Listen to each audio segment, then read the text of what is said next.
Okay, perhaps we can start now. Sure. Welcome everybody to this week's Majorana-Raychaudhuri seminar series.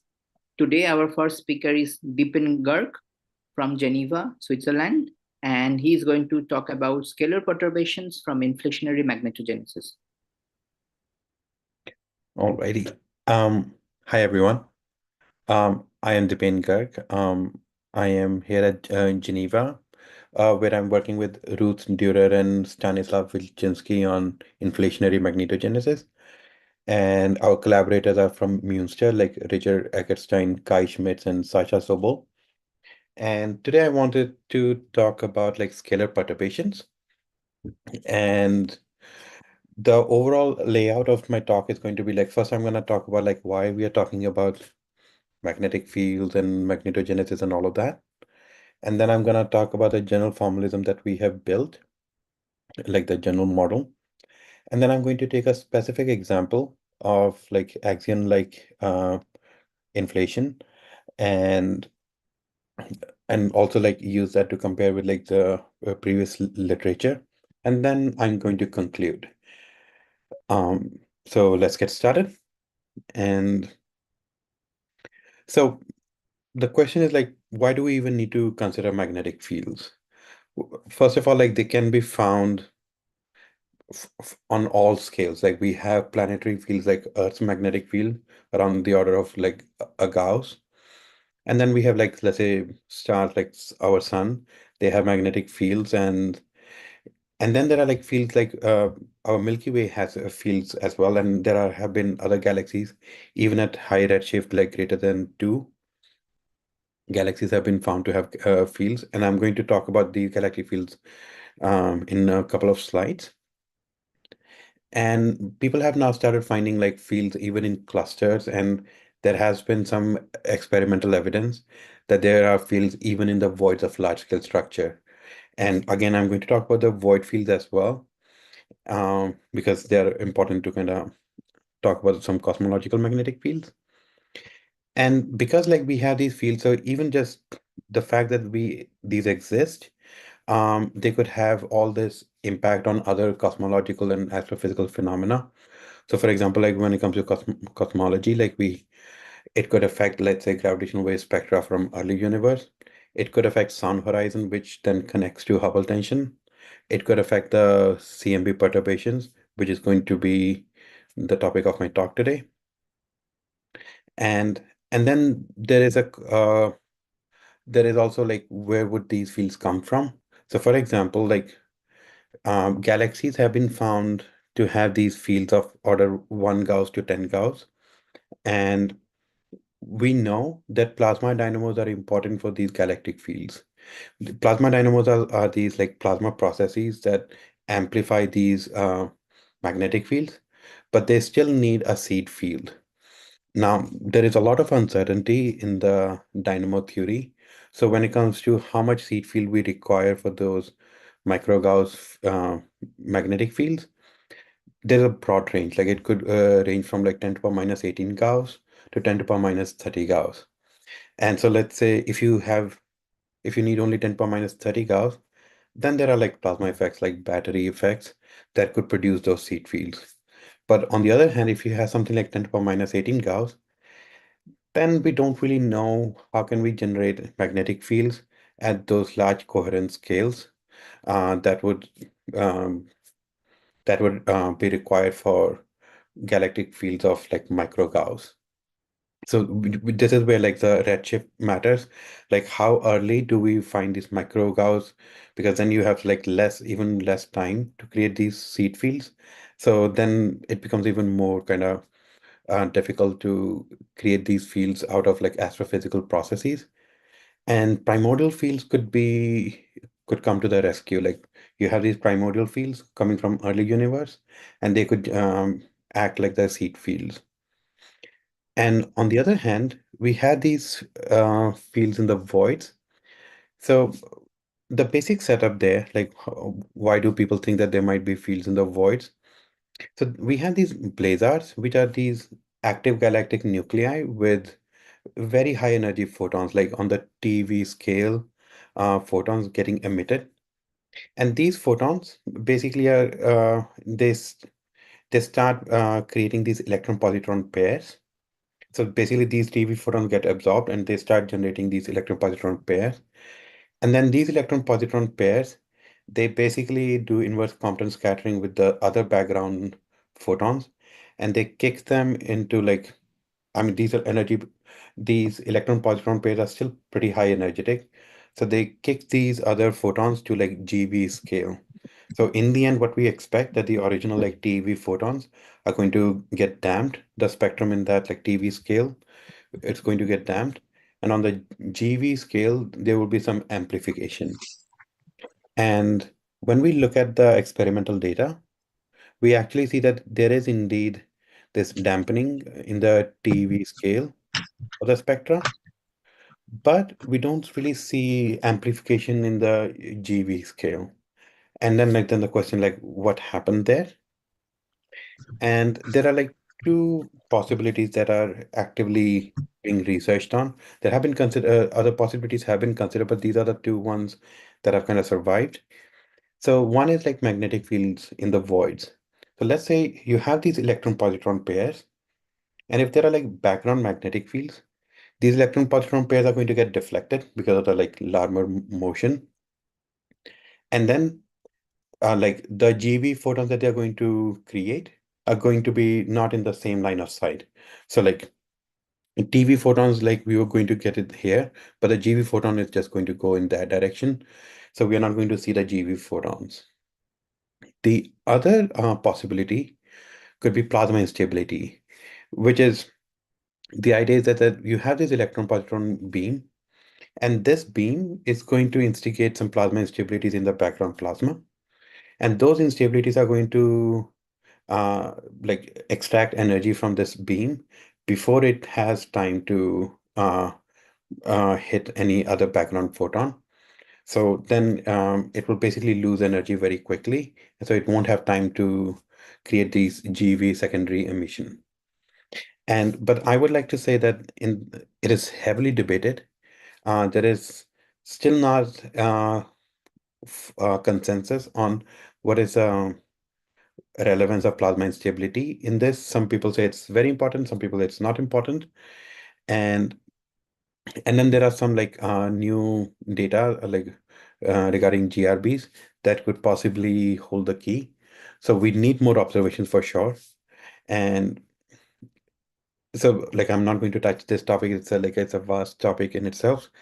But if we do have fields in the voids, magnetic fields, then the question is like, where would they come from? Because we don't really have enough plasma processes in the void to generate to generate these magnetic fields astrophysically. So you're really looking at like cosmological magnetic fields coming from some early universe processes. So like to kind of summarize this part, it's like could all the magnetic field that we like that I've mentioned in the first slide be astrophysical? The answer is it is possible that like galactic fields have these plasma battery effects, and then these blazar spectra could be have plasma instability stuff happening. But if we do have, let's say, some primordial fields from early universe, they would be able to help with both. And we do need more observations before we can determine uh, do we have primordial fields or not. So then the question is like, if we do have these primordial fields, where would they come from? And there are like essentially two epochs that people usually look at. One is like inflation, which is what I'm going to talk about today. And the other is phase transitions, and specifically like first order phase transitions. I'm not going to talk about that.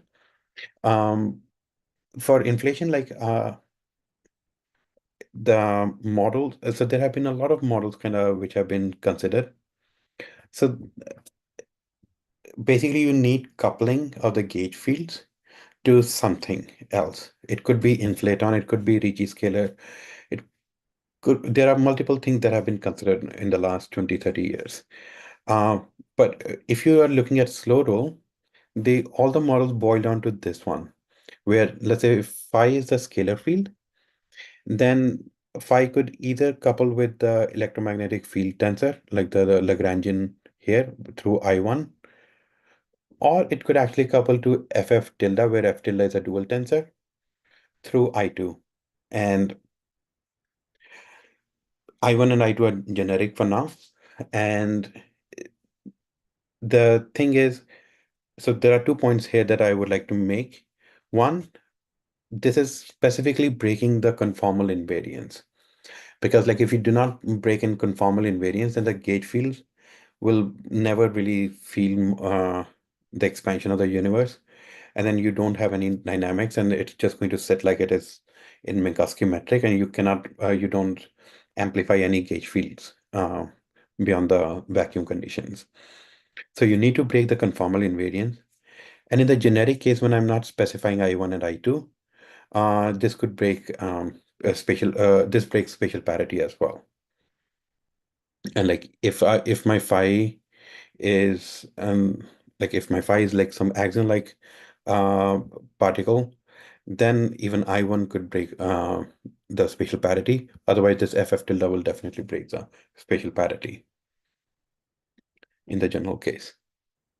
So the thing is, a lot of these so like as I said, like there are a lot of models have been studied in the last 3 decades. Now, most of these models suffer from like either of the like two problems or three problems, depending on how you count it. You either have this strong coupling problem where basically the charge of electron becomes very large in the past, so that like your perturbative quantum field theory becomes irrelevant. And like then your whole theory breaks down, and then you cannot really trust your results. Or you run into a problem where like if you want some scale invariant magnetic field spectra, the spectra for electric field goes as 1 over k squared. So it blows up at large scale. So you have infrared divergence. And then you have a lot of energy at the large scales, which is going to affect your, let's say, inflation. And through Schwinger effect, it could also create electron positron pairs. And then like you don't want to like mess with inflation so much, because then you're going to ruin your prediction from CMB. So in order to like tackle these two problems, it becomes kind of imperative to keep the energy momentum in the gauge fields small with respect to, let's say, the background energy. But last year, like um what my collaborators found was that like even when you have like this small energy momentum density, these gauge fields could still impact like the background inflation dynamics. Basically, they are coming through like Klein-Gordon equation then. So we have, let's say, very small energy momentum. We see that like it can still kind of delay inflation by a few e-folds. And then we kind of started thinking that, okay, like even for a small amount of gauge field, maybe it would impact then perturbations as well. And then we realized that we need like a more self-consistent approach where we're actually keeping all this back reaction intact, and we are like not throwing away metric perturbations as well. And that was like the reason why we started looking at these perturbations. Any questions so far?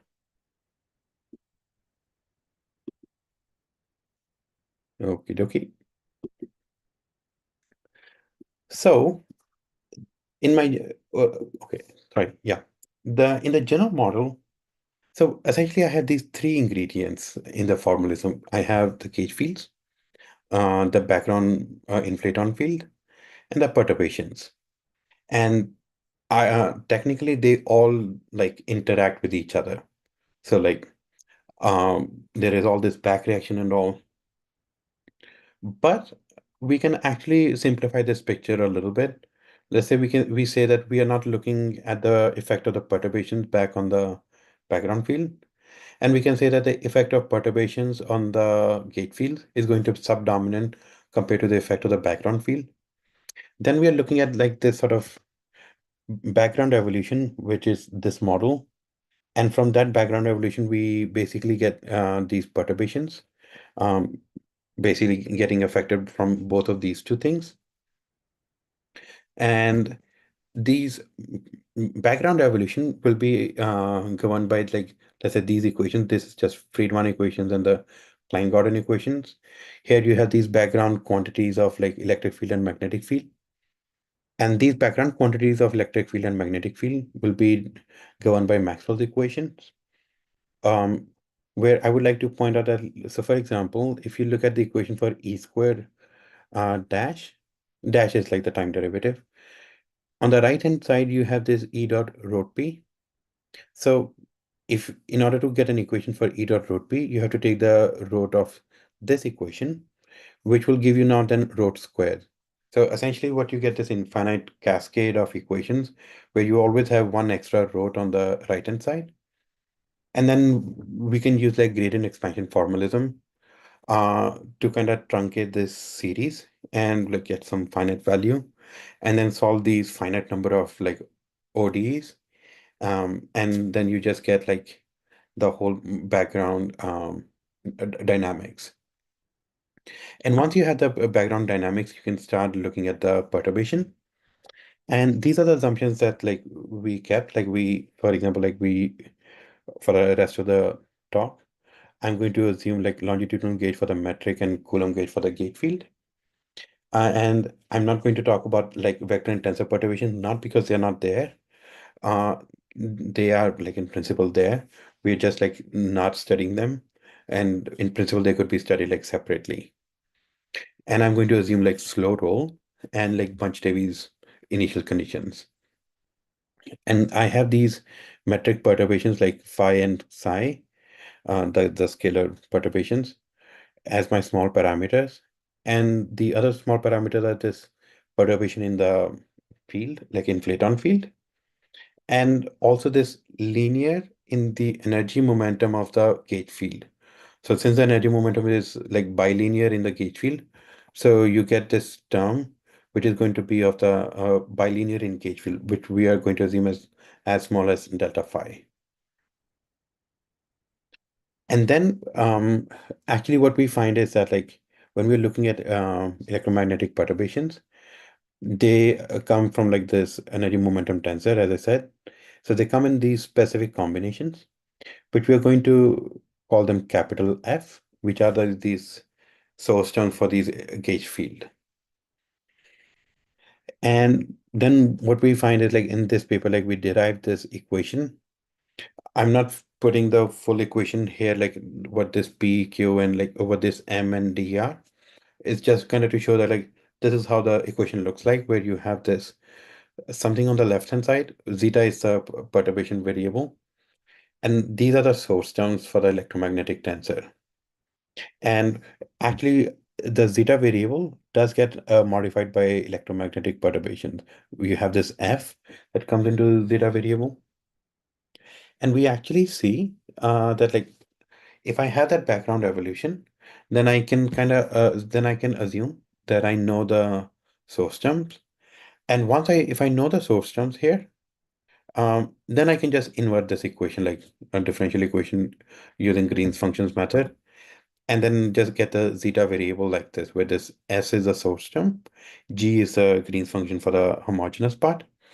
And from there, I can create 2-point correlation functions and 3-point correlation functions.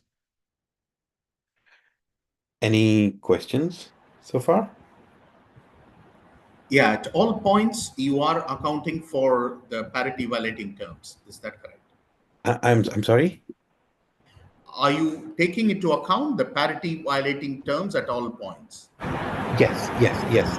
Right now, like I'm not assuming anything specific for I1 and I2.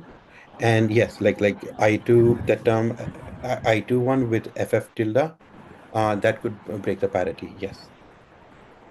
Okay. Yeah.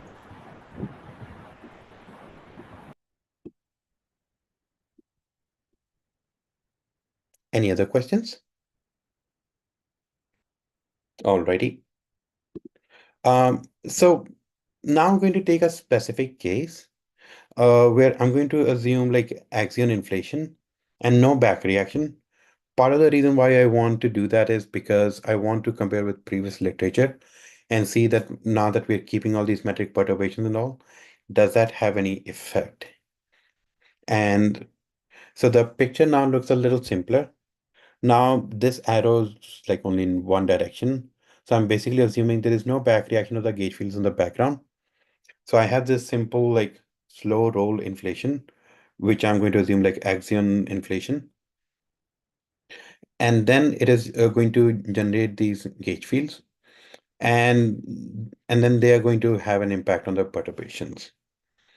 So this is the model where this I1, so I'm also assuming only axion-like coupling, where this I1, which is the coupling to electromagnetic Lagrangian, the regular Lagrangian, there is no coupling there, so I1 is just 1, and derivatives are 0. And there is coupling to FF tilde, and the I2 is linear in the inflaton field.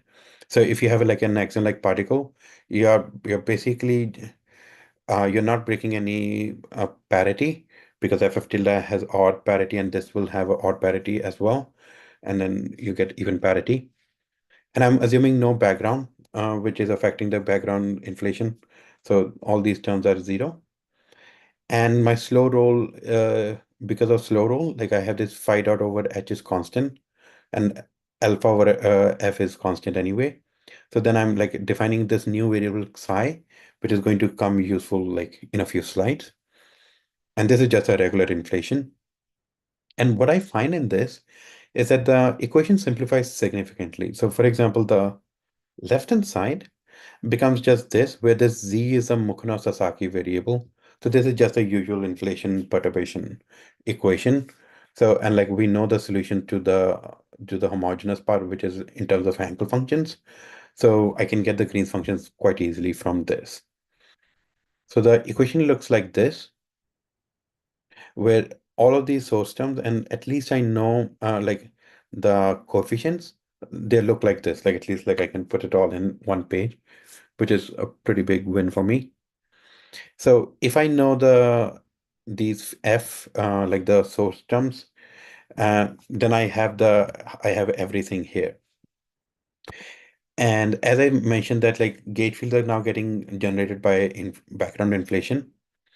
And the equation turns out to be like this for the gauge field modes, where basically we see that uh, if you have like two helicities, one of the helicities is going to get amplified.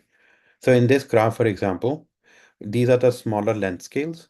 On the smaller length scales, you have this Bunch-Davies vacuum. On the large length scales, you actually see some amplification from the Bunch-Davies vacuum for one helicity. And the other helicity gets actually damped. It will be actually smaller than even this. And so what we're basically saying is that because of this, the kind of like coupling we are generating a helical field with one helicity. And it's in the function, like it's in the form of like Whittaker functions or Coulomb wave function. Doesn't really matter.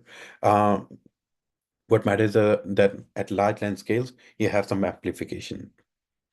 So once you have these gauge field modes, then I can just put that here. I can get the source term like completely fleshed out, and then invert this. I know the Green function is in terms of Hankel function. Then I have everything I need. I get the zeta variable out, and I can then calculate the power spectrum. And the power spectrum, I am using this as the normalization. This has been used in the literature a few times, where this F2 is going to be this integral, and there is this momentum integral, and there is time integral here. I would like to talk about three things here in this integral. One, I'm only looking at like super horizon modes. So for the this y is just k eta. So for the lower bound, I can put this equal to 0. That k eta is a very small number, essentially. And as I saw that like at large values of k, like at small length scales, it's just Bunch-Davies vacuum. So I don't want to actually add all the vacuum terms as well because then it's going to give me an infinity. So I would actually like to kind of truncate this at somewhere at some high value of like k, for example. So I'm basically instituting this UV cutoff at 2 psi, and this is like a poor man's version of renormalization, essentially. And then we have these h variables, which I don't know if you can see it clearly. Um, these h variables, these h functions, at this h1, h2, and h3 are the ones that are basically new in our paper that were not there in the previous literature. And because we have reinstated like metric perturbations, so this is the part that is new. And we basically see that these edge functions look like this. Is there a question? Yeah, Deepan, can I ask a couple of questions? Yes, of course, yes. Yeah, in the if you just look at the helical fields, will there be number one scale invariant? And in this case, the electric and the magnetic fields will have roughly the same strength. Am I right? Uh, so they are going to be scale invariant because I'm assuming a slow roll. If I'm uh, so for now, yes, like they are scale I'm invariant. talking about the spectra of the electric and magnetic fields.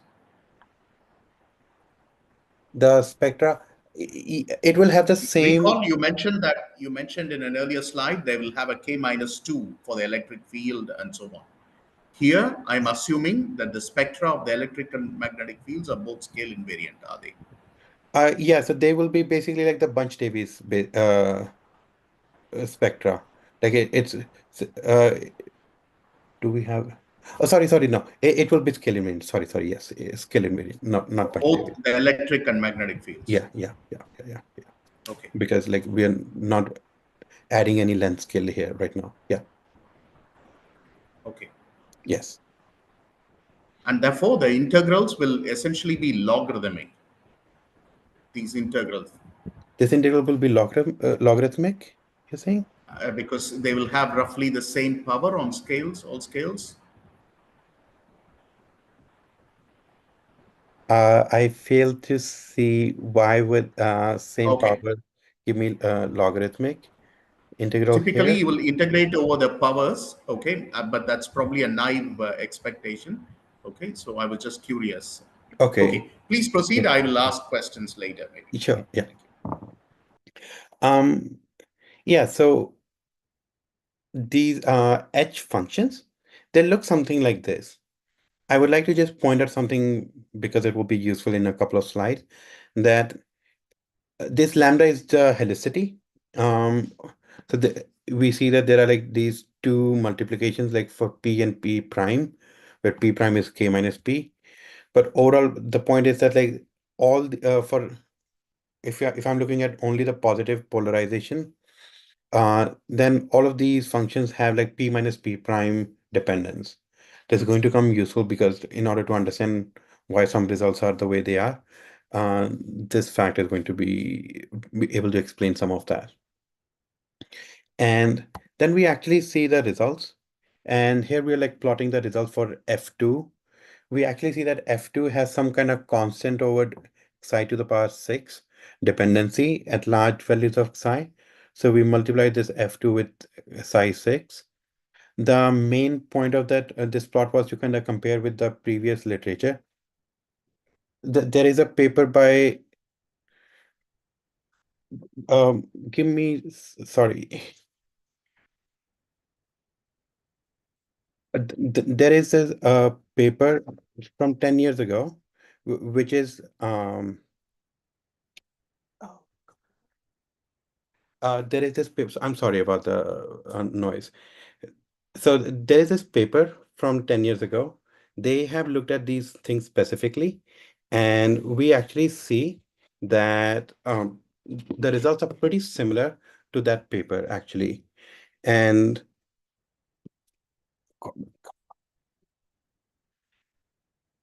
And actually, like if when we see that like for psi like roughly greater than 2, these results start matching very closely.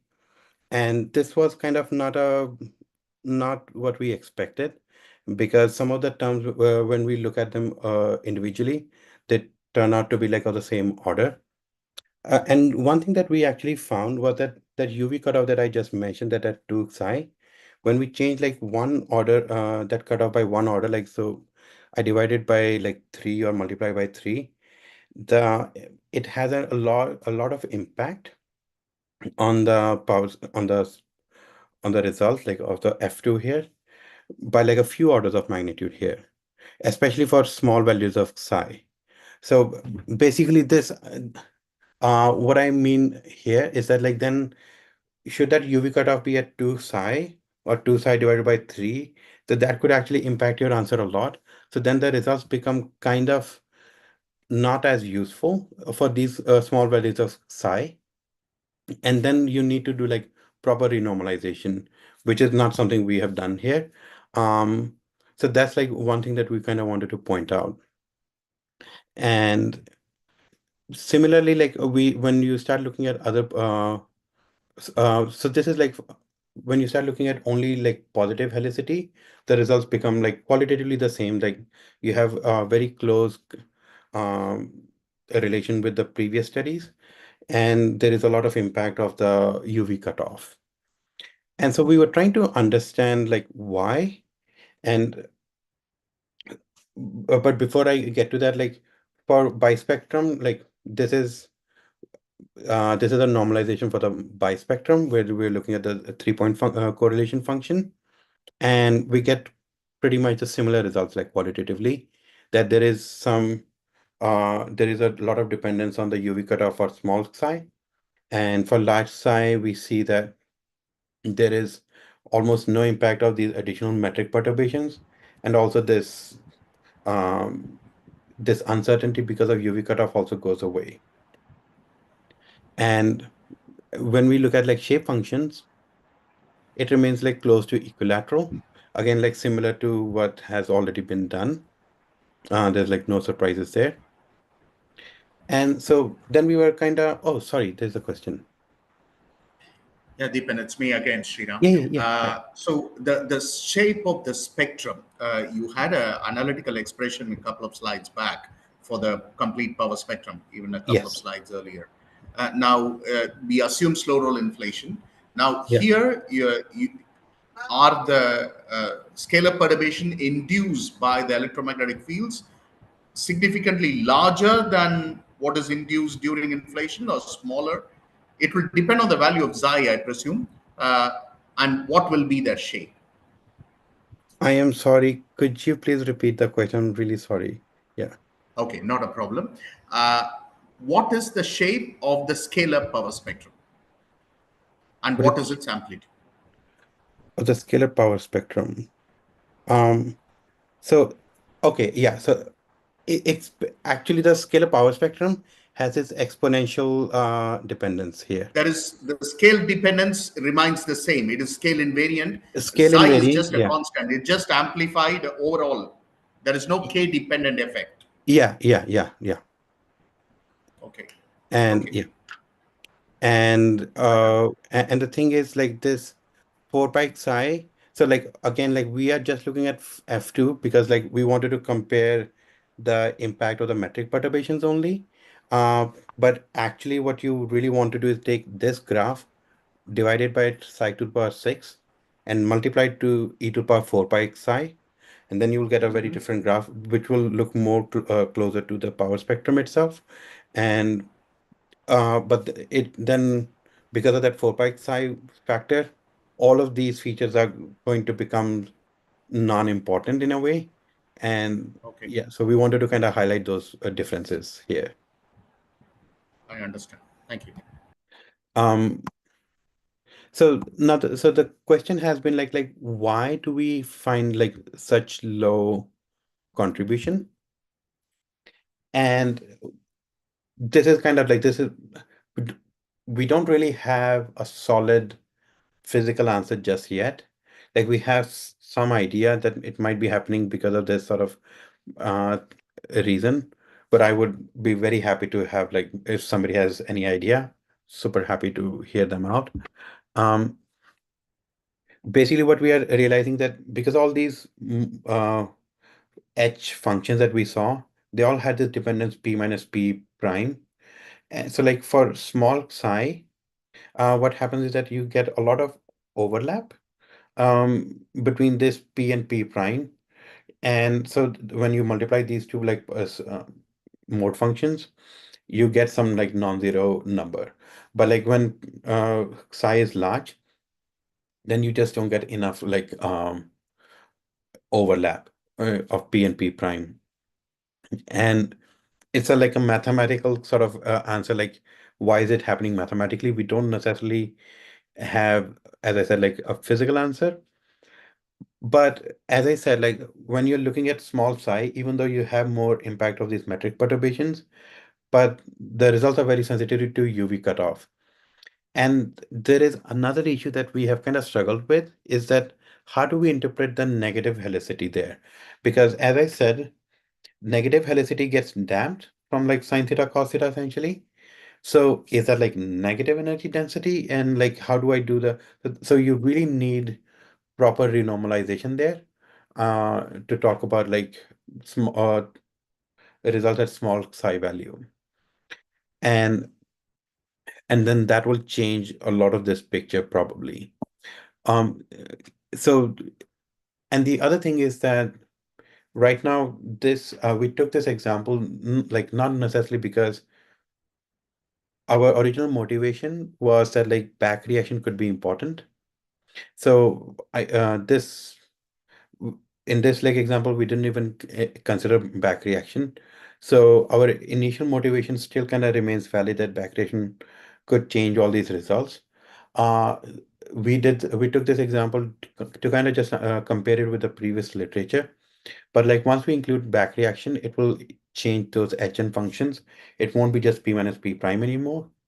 And the gauge field modes are not going to be these Whittaker functions either. So they are going to have different shape. And so we expect that there could be order one effects possible there. But like more analysis is needed. And I'm just, because I'm running short of time, I'm just going to leave the summary here. I mean, okay, I do have a little bit of time. So the idea is that like we know that magnetic fields have been important in the universe, of history of universe, and it has been shown that like the gauge fields can impact background evolution as well. Actually, it has been shown by multiple groups in the last year, numerically and analytically. So we wanted to do a more careful analysis of their impact on the perturbations itself. And we realized that like once you reinstate all these metric perturbations and keep all these electromagnetic perturbations, it like modifies the perturbation equation quite significantly.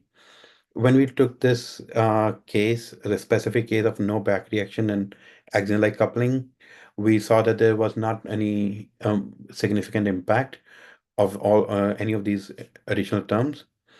And but we did find that at small value of psi, results are very sensitive to UV cutoff. So tomorrow, if experimental data comes out and tells us that psi is small, then we should be wary of using these results, and we need to then look at like proper renormalization.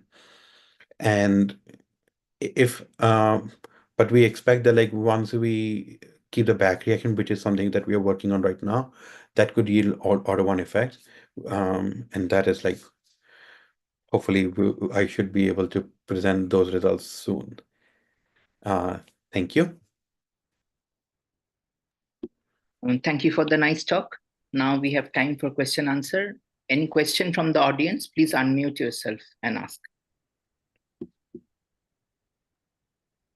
Hi, I have a question. Yes, hi. Deepen. Yeah, thanks for the talk. So are there, so you said that you don't consider back reaction for now, Mhm. but Are there bounds from perturbativity also? Are On they bound psi? from? Perturbativity as well? Sorry, could you, Are there are they bound? bounds? Yes, are there bounds to consider that the analysis is within perturbative regime?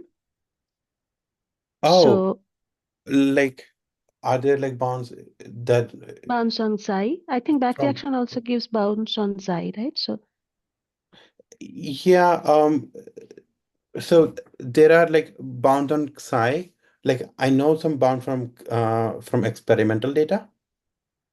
okay. But not necessarily. I don't think I know anything about like from the the fact that it is perturbative necessarily. I think what Sukanya is referring to is that, if you increase Xi, the strength of the electromagnetic fields will keep going up, and there will be a value Yeah. if of order couple 2 or 3, if I recall right from the older Anber-Sorbo papers. Okay, Yeah, Mm. they will start back reacting. In other words, your analysis is valid only for some limited value of I- Xi. yeah. Okay. So yeah, so there is a that bound between 2 and 3. It's around like 2.5, let's say roughly.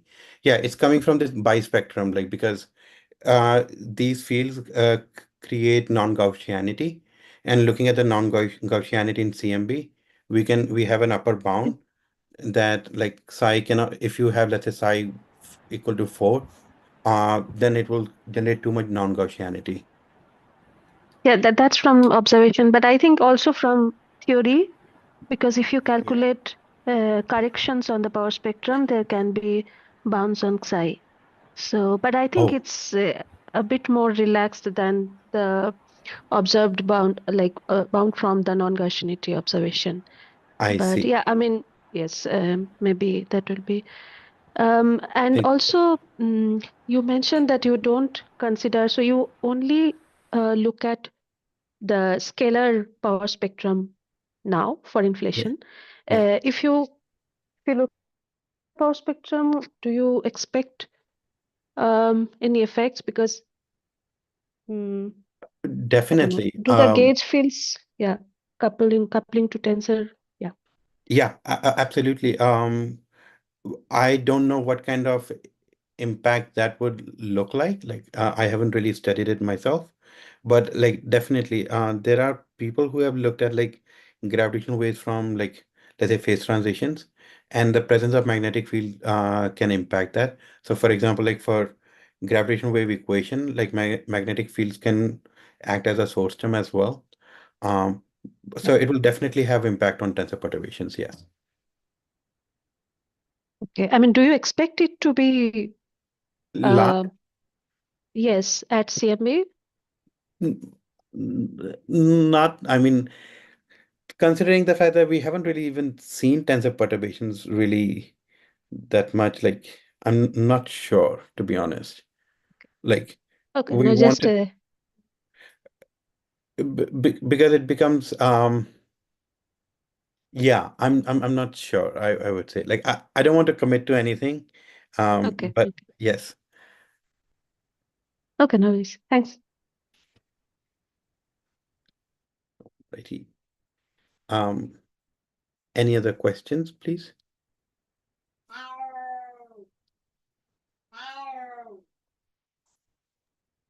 Any other question from the audience? Please unmute yourself and ask.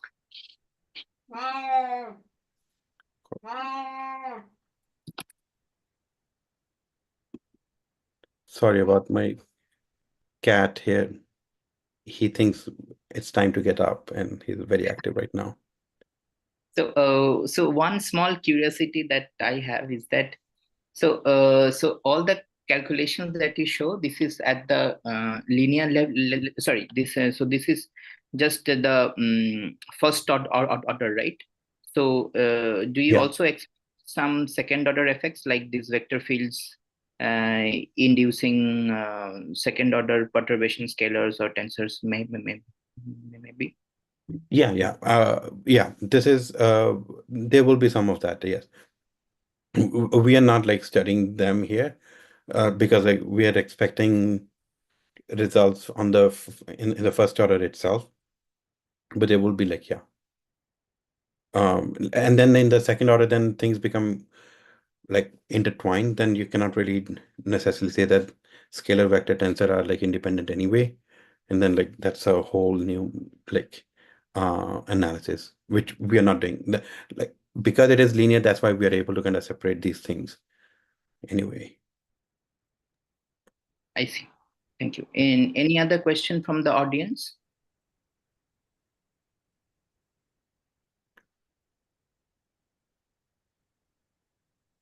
Okay, if not, let's thank the speaker.